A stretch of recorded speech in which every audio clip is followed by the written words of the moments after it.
Can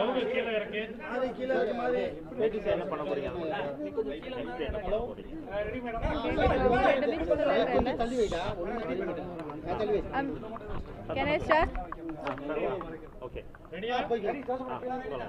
சரி, இப்போது வந்து JFMC 6 கோர்ட் கோயம்புத்தூர் கோர்ட்டு வந்து கொடுத்த தண்டனை வந்து ஸ்டே பண்ணியிருக்காங்க. 3 அக்யூஸ்ட் இருந்தது, 3 பேருடைய தண்டனை வந்து ஸ்டே பண்ணியிருக்காங்க. நெக்ஸ்ட் நம்ம ப்ரொசீடிங்ஸ் வந்து இந்த தண்டனைக்கு எதிராக மேல் கோடதியில் அப்பீல் போகிறோம். அந்த அப்பீலுக்கு நம்ம வந்து நெக்ஸ்ட் வீக்கே நம்ம வந்து அப்ளிகேஷன் போட மாதிரி இருக்காங்க. டிஸ்ட்ரிக்ட் கோர்ட்டு தான் மேல் தண்டனைன்னு சொன்னது வந்து it's up to the court. Okay, இப்போ கோர்ட்டோட ப்ரொசீடிங்ஸில் எனக்கு வந்து என்ன ஒப்பீனியனும் சொல்ல முடியாது. அது வந்து நியாயம் அவங்க சொல்கிறாங்க. நமக்கு வந்து அந்த நியாயம் ஒத்துக்க முடியலைன்னா நமக்கு கண்டிப்பாக அப்பீல் தான் போக முடியும். அதுவும் CRPC ப்ரொசீடிங்ஸ் படி நம்ம வந்து மேல்கோடதியை வந்து அப்பீல் போடலாம்.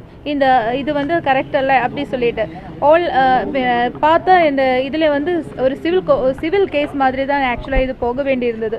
அதுக்கு சாதகமான நிறைய சுப்ரீம் கோர்ட் ஆர்டர்ஸ் இருந்தது. Because it's a consumer related case.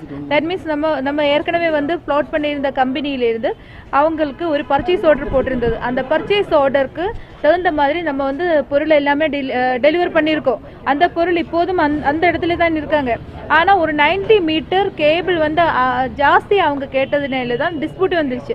90 metre கேபிள்னு சொன்னால் கிட்டத்தட்ட 1 lakh அதிகமாக வரும். அப்போ நம்ம வந்து பர்ச்சேஸ் ஆர்டர் கொடுத்ததுலேருந்து 1 lakh கூட அதிகமாக வருவாங்க. அந்த 1 lakh வந்து இலவசமாக கொடுக்கணும்னு சொல்லி, அதாவது வந்து ஒரு ட்ரஸ்ட்டு, அந்த ட்ரஸ்ட்டுக்கு கம்பெனி வந்து இலவசமாக கொடுக்கணும்னு அவங்க பேசினாலே தான் இந்த டிஸ்பியூட் வந்து அரைஸ் ஆயிடுச்சு. ஆக்சுவலாக ஒரு கன்சியூமர் ரிட்ரஸல் ஃபோரத்தில் தீர்க்க வேண்டிய கேஸு இந்த தீர்ப்பு வந்து இப்போ ஒரு கிரிமினல் கேஸாக போட்டு அவங்க இந்த நிலைமைக்கு கொண்டு வந்திருக்காங்க. ஸோ இந்த கேஸ் வந்து சிவிலாக பார்க்கறதுக்கு தான் வாய்ப்பு இருந்தது.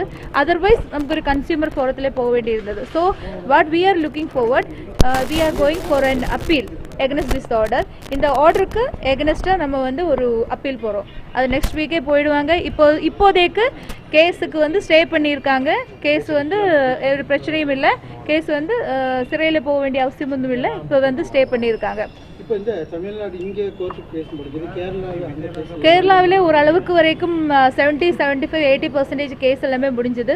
இப்போ நானும் என்னோட சின்ன பிஸ்னஸுமா நானும் போயிட்டே இருக்காங்க. அந்த விஷயங்களில் ஒன்றும் பிரச்சனை இல்லை. கேரளாவிலேயும் கொஞ்சம் ஹாப்பி தான். கேஸ் எல்லாமே கொஞ்சம் கேசஸ் எல்லாமே அக்யூட்டல் ஆகிடுச்சு. சும்மா விட்டுருக்காங்க, கைது எதுவும் பண்ணலை. அதே மாதிரி இங்கேயும் அதே தான். ஆக்சுவலாக இங்கே இருக்கிற கேஸை பார்த்தா இது வந்து சிவில் கேஸ். ஆனால் இது வந்து இப்படி பார்த்ததுனால கொஞ்சம் கிட்டத்தட்ட ஒரு தண்டனை இந்த மாதிரி வந்துடுச்சு. So we are going for one appeal. That's all. கேரளாவில் நிறைய த்ரெட்னிங் உங்களுக்கு கேரளாவில் ஏதோ ஒவ்வொரு காலம் வரும்போது எல்லாமே கொஞ்சம் எல்லாத்துக்கு ப்ராப்ளம்ஸ் எல்லாமே வந்து கம்மி ஆகிடும். அதே மாதிரி எனக்கும் இப்போ வந்து கேரளாவில் இப்போ இருக்கிற கவர்மெண்ட் இருக்கிறதுனால, புது கவர்மெண்ட் இருக்கிறதுனால எனக்கு வந்து எந்த பிரச்சனையும் இல்லை. இப்போ வந்து UDF கவர்மெண்ட் அங்கே இல்லை. காங்கிரஸ் கூட கிட்டத்தட்ட இந்தியாவிலே 0 ஆயிடுச்சு இல்லை. இப்போ நான் வந்து இப்போ பயப்பட வேண்டிய நிலைமை ஒன்றும் இல்லை. லேடிங்கிறதுனால உங்களை அலைய விடுறாங்க.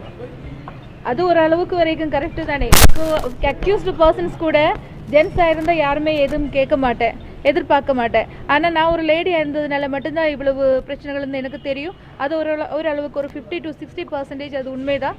ஆனால் அது ஒரு லேடினால நான் வந்து பார்க்க முடியாது, பின்னாடி போகணும்னு நினைக்காருங்க. நான் எந்த பிரச்சனை வந்தாலும் முன்னாடி நின்று பார்க்கணும், அந்த இதிலே தான் வாழ்ந்துட்டு இருக்காங்க. ஆமாம் ஆமாம், 10 ஆண்டு பெரிய இது தானே. இந்த 10 ஆண்டு நான் இந்த கோர்ட்டுக்கு வந்து போய் தான் அழிஞ்சிட்டே இருக்காங்க. நீங்கள் ஒவ்வொருத்தங்க பார்த்துருப்பா போல் இருக்கு. எத்தனை வாட்டி நான் வந்து போய் அப்புறம் சாட்சிகள் சில டைமில் சாட்சிகள் வராது, சில அக்யூஸ்டு வராது. அப்போதெல்லாம் நான் வந்துட்டு தான் இருந்தாச்சு. இப்போ ஒரு 10 வருஷத்துக்கு அப்புறம் இதுக்கு ஒரு முடிவு வந்திருக்காங்க. இனி வந்து அபெக்ஸ் கோர்ட்டில் தான், அந்த கோர்ட்டில் என்ன பார்க்குறேன் அந்த முடிவு வரட்டும். அது வரைக்கும் மீது வந்து நீ நமக்கு லவ்ஃபுல்லாக இது பார்க்கலாம் எப்படின்னு. உங்களோட வீடியோஸ்ல நிறைய யூடியூப்ல இருந்தது, நீங்க மாதிரி ஒரு கம்ப்ளைண்ட் போட்டு அதெல்லாமே இப்போ வந்து எடுத்தாச்சு இல்லை. இப்போ அந்த மாதிரி பிரச்சனைகள் எதுவும் இல்லை. இப்போ யூடியூப் பிரச்சனை இல்லை, ஃபேஸ்புக் பிரச்சனை இல்லை, நத்திங் எல்ஸ். ஓகே, இப்போ வந்து காங்கிரஸே இல்லை. ஆக்சுவலாக எனக்கு வந்து காங்கிரஸில் இருந்து தான் நிறைய ப்ராப்ளம்ஸ் வந்துட்டே இருந்தது. Now in India Congress is 0. Okay, கிட்டத்தட்ட எல்லாரும் வந்து சிறையில் இருக்காங்க. ஓகே, அவங்க வந்து கரப்ஷன் பண்ணிட்டு சிறையில் இருக்காங்க. ஸோ அந்த மாதிரி எனக்கு வந்து மிரட்டல் பண்ணதுக்கு இப்போ அவங்களுக்கு டைமும் இல்லை, அவங்க அதுக்கு முயற்சி பண்ணக்கூட ஆளும் இல்லை. இப்போ அதுக்கு தகுந்தபடி ஒரு லீடர்ஸ் இல்லை. So they are looking forward their own leaders. சிறைக்குள்ளில் இருக்குது அவங்க லீடர்ஸே அவங்க பார்த்துட்டே இருக்காங்க. அப்போ வந்து நம்மளே பார்க்கறதுக்கு அவங்களுக்கு டைம் இல்லை. மீதியும் அவங்க லீடர்ஸ் கொஞ்சம் பேர் கூட ஜெயிலுக்குள்ளே போக வேண்டி இருக்குது. அது நடக்கட்டும். சரி, தேங்க்யூ.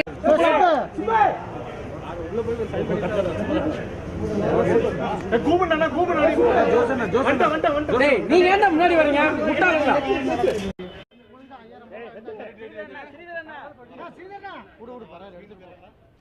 அஞ்சு நிமிஷம் ஆகுங்களாமாங்க, ஆஃப் பண்ணுங்க.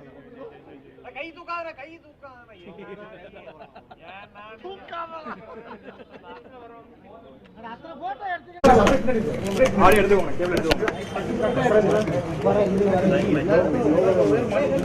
அண்ணா ஆசத்தன ஒரு நிமிஷம் அப்படியே வாங்க.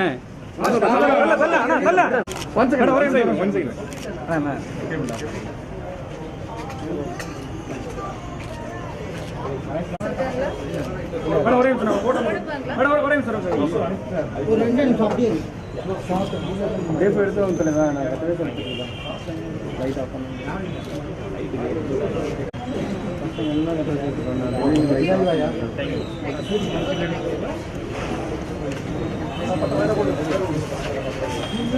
அப்படியே விட்டுட்டா